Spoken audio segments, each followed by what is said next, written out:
जय श्री राम भाइयों, जय श्री हनुमान।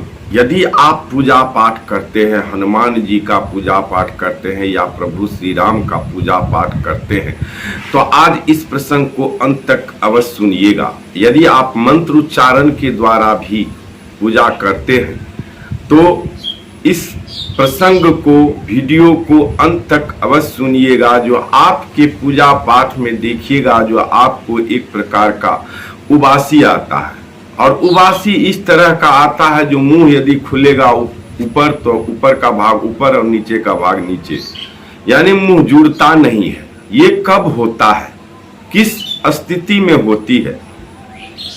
आप यदि पूजा पाठ कर रहे हैं, और ये सबके साथ नहीं होता है, सभी भक्तों के साथ नहीं होता है।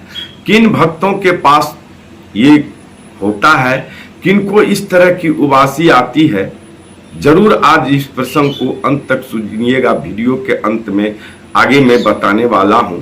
और सुनने से पहले मैं ब्रजेश पाठक आप सभी श्रोतागण बंधुओं का अपने YouTube चैनल पर हार्दिक स्वागत करता हूं, और एक निवेदन करता हूं कि पहली बार यदि चैनल पर विजिट किए हैं तो कृपया करके चैनल को सब्सक्राइब कर लें और बेल आइकन को प्रेस करके ऑल पर सेट कर लें, और कमेंट में प्रभु श्री राम का नाम, जय श्री राम अवश्य लिखिएगा, क्योंकि प्रभु श्री राम का नाम में बहुत बड़ा शक्ति है। और हमेशा मैं राम राम करते रहता हूं, क्योंकि हनुमान जी इससे खुश होते हैं, और हनुमान जी को खुश करने के लिए इससे बड़ा मंत्र कोई भी नहीं है, कोई भी इससे बड़ा मंत्र नहीं है। यदि आप हनुमान जी को खुश करना चाहते हैं तो राम राम अवश्य लिखिए, कमेंट में लिखिए, जितनी बार मर्जी लिखिए, मन में भी अपने तरंग में बैठा लीजिए राम राम।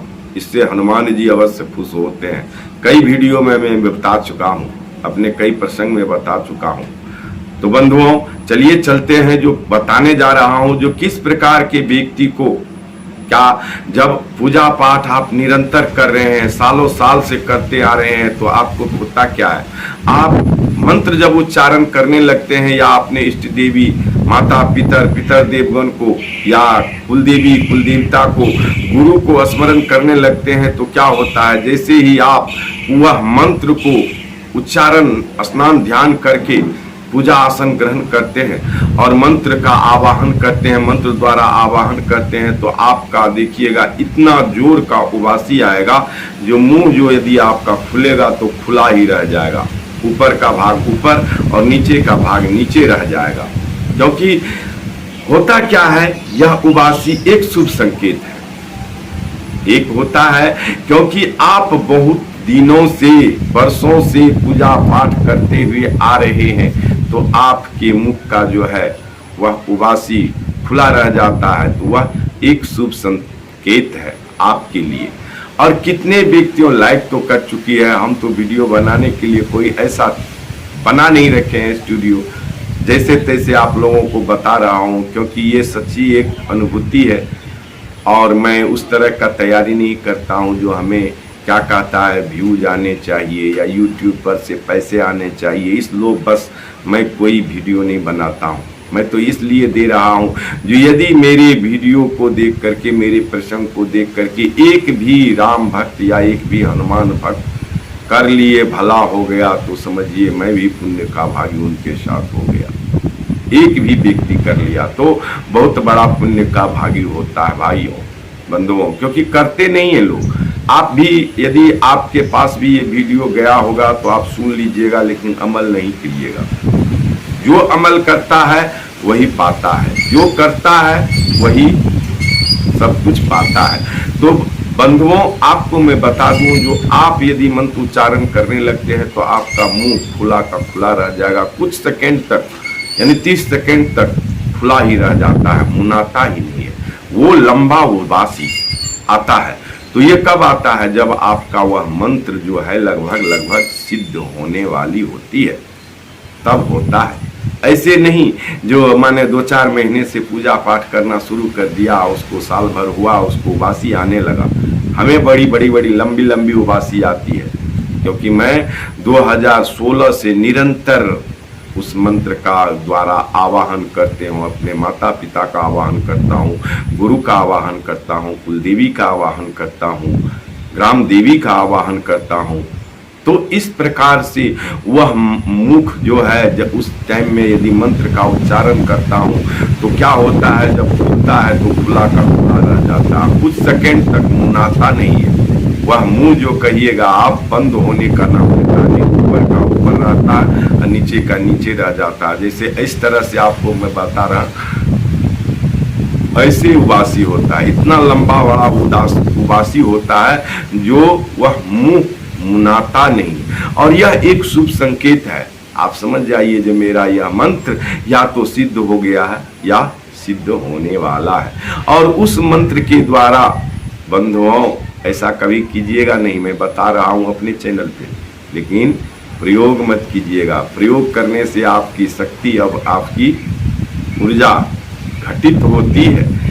उस मंत्र द्वारा यदि आप किसी को माने क्या कहता है, जो झाड़ दिए, माने शरीर को स्पर्श कर दिए, और उस मंत्र द्वारा आप यदि पढ़ करके मन ही मन उनका शरीर को स्पर्श करके वह मंत्र जाप कर दिए, तो बिल्कुल गारंटी के साथ करता हूं बंधुओं, जो उसको ठीक होना ही होना है। लेकिन उसमें आपका हानि है, आपकी पूजा की शक्ति जाएगी, क्योंकि आपको देवता इसलिए शक्ति नहीं देती है जो आप किसी पर यूज करें। भगवान भला करने के लिए जब आपका दया हो जाना ही उसका भला हो जाता है। यदि आपके पास कोई दुखी व्यक्ति या कष्टमय व्यक्ति आपके पास दुखनमा या कष्ट सुना दिया और आप उस पर अंदर से ही दयावान हो गए, तो उसका भला हो जाएगा। निश्चित रूप से आप में वह शक्ति समाहित है, जो आप यदि दया कर दिए तो उसका भला होना तय है, निश्चित रूप से। इसीलिए साधु संत ब्राह्मण पुजारी लोगों को जो प्रणाम करते हैं, दुखी व्यक्ति दुख क्यों सुनाते हैं? इसलिए सुनाते हैं जो ये यदि दया कर देंगे तो इनके दया में ही मेरा भलाई है। तो बंधुओं सतर्क रहना पड़ेगा। आजकल देखते हैं जो जितने भी पूजा पाठ करने वाले व्यक्ति है, उनको आके प्रणाम कर ले तो कहता खुश रहो। निश्चित रूप से वो खुश रहेगा, निश्चित रूप से आपका आशीर्वाद उनको लगेगा। इसलिए आशीर्वाद भी सोच समझ करके दिया कीजिए बंधुओं, हमेशा सोच के चलना पड़ेगा, क्योंकि बहुत सारे ऐसे व्यक्ति हैं जिसको आप न तो जानते हैं और न ही, ठीक है कष्टमय है, प्रभु की इच्छा है, प्रभु की प्रार्थना करे, वंदना करे, ठीक हो जाएगा। प्रभु का नाम जाप करे, प्रभु का भजन करे, बहुत मार्ग है। तो दोस्तों अभी तक यदि चैनल को सब्सक्राइब नहीं किए हैं तो सब्सक्राइब अवश्य कर लीजिएगा। प्रभु श्री राम का नाम जय श्री राम कमेंट में नहीं लिखे हैं तो अवश्य लिखिएगा, और बेल आइकन को प्रेस करके ऑल पर अवश्य सेट कर लीजिएगा, ताकि इसी प्रकार का जो है प्रसंग आप तक नोटिफिकेशन के द्वारा पहुंच सके। और प्रभु श्री राम और श्री हनुमान जी की कथा सुनने के लिए यदि अच्छा लगा हो तो लाइक अंगूठा का निशान जरूर दबाइएगा, जिससे प्रभु श्री राम आपका मंगल करे। श्री हनुमान जी कष्ट हरे। जय जय श्री राम, जय जय सीताराम।